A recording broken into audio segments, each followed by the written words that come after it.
Good morning, everyone. It's now 17 minutes past midnight, and I'm still traveling. I have probably about 3 more hours to go before I reach home sa Bataan. Medyo nakakapagod kasi tomorrow morning you have to wake up early. I have a scheduled hearing. But it was well worth it. Nakapunta tayo doon sa EDSA People Power Monument to join our brothers and sisters in expressing our sentiment against the government. Sulit naman po yung pagod. Kung mapagod man tayo, at least saglit na lang ito. I hope na at matatapos na ito. A lot of things happened today. Yung mga revelation ni Amy Marcos, yung statement ni Mike Defensor kanina. Nakita ko siya doon sa People Power Monument. I was with them, and I would like to thank si Panyero Jimmy Bondoc for inviting me over doon sa EDSA People Power Monument. And resignation ni Bersamin, ni Pangandaman, these are big things that happened today. And tomorrow sigurado ko hirap na naman ito si Claire Castro ng pagpapaliwanag at kasisira dito sa mga tao na kagaya ni Amy Marcos. Kanina didinig ko bumabanat na siya kay Amy Marcos. But takes a lot of courage on the part of Amy Marcos. I have to give it to her. Yung ginawa niya na to is not an easy thing to do. But she knows that it is good for her brother and the Republic na mahayag yung katotohanan dito sa sitwasyon ni Bongbong Marcos. And she confirmed something that almost every one of us already knows. Bongbong Marcos is indeed using drugs. Si Claire Castro na lang yata ang hindi nakakaalam. I mean, people who can observe the demeanor of the president, his yung pagngiwi-ngiwi niya, yung pagngata-ngata niya, I mean, the way he speak, the way he thinks. And that is a threat to national security, to have a president na involved with drugs and addicted, according to her sister. And if you go down to history, John F. Kennedy Jr., yes, JFK himself, has been rumored to be using drugs heavily. As a matter of fact, nung he was negotiating with Nikita Khrushchev of Russia, parang nilamon siya doon sa meeting with Khrushchev of Russia. It was because he was high on drugs, and there were rumors at that time that this is one of the reasons why he was assassinated, because he was deemed a national security threat because of what he has been doing. He almost brought the US and Russia into a nuclear war ng panahon na yon. And this is the same thing that is happening to us in the Philippines. A president na involved sa droga is a national security threat. Kasi you don't expect someone who is always high on drugs to be coming up with decisions na mabuti para sa ating bayan. And this is really damaging for the president, para yung kanyang kapatid na mas matanda sa kanya will call him out this way.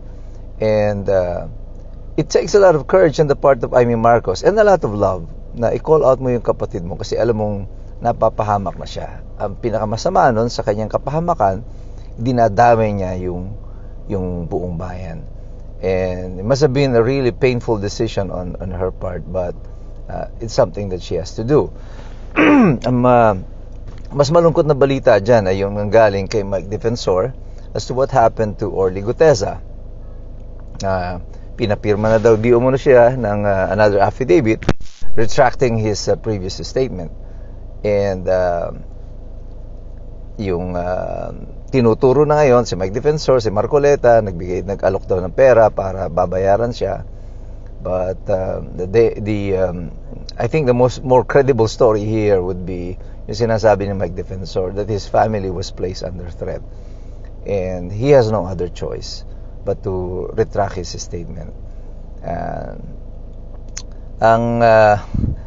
Nakakalungkot nito, no? Yung kwento ko sa inyo noon ng sa Kuratong Baleleng as to how the testimonies of the witnesses eventually were retracted, were changed, and eventually yung mga witnesses nagkawala.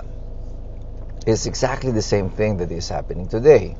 You know, these are exactly as I told you before, the shades. This is high stakes Kuratong Baleleng all over again. Pero itong mga pagpapaikot ng makinarya na ito ng Malacanang, ng Senado, ng Blue Ribbon Committee, ni Ping Lacson, nila Tito Soto. I mean, obvious na si Tito Soto and si Ping Lacson are parang nag-aaktong mga abogado para sa Malacanang and not independent investigators. Would you imagine? Video pa lang ni Zaldico yung napapanood nila. Hindi pa nga nila na-evaluate yung testimonya ni Zaldico. Naglalabas na si Tito Soto ng statement na hindi daw credible. Ganun din si Ping Lacson. So, they are supposed to be independent investigators. They should be investigating facts. Tapos, hindi pa nagte-testify sa'yo, dinidiscredit mo yung testimony simply because against kay Bongbong Marcos yung testimonya. So, you know already that these two are up to nothing good. Talagang eksakto as we predicted, ganito talaga ang gagawin nila. And this is something that we already said is going to happen, and it is happening today.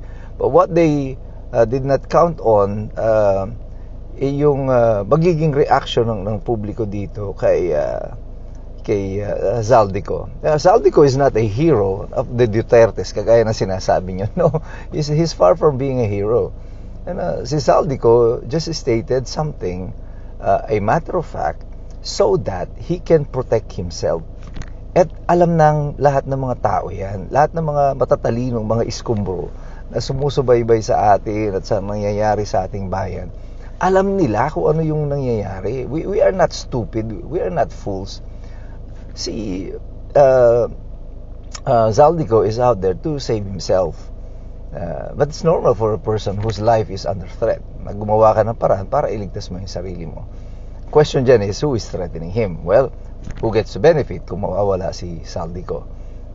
Definitely, hindi naman si Sara Duterte ang magbebenepisyo kung mamatay o mawala na lang bigla si Zaldico. At hindi naman si Sara Duterte ang kinatatakutan niya na magpapaligpit sa kanya. He did what he had to do to protect himself. And the only way that he can protect himself is to come out with the truth. And that's exactly what happened. And this truth na lumabas ngayon ay kumalat na ng kumalat.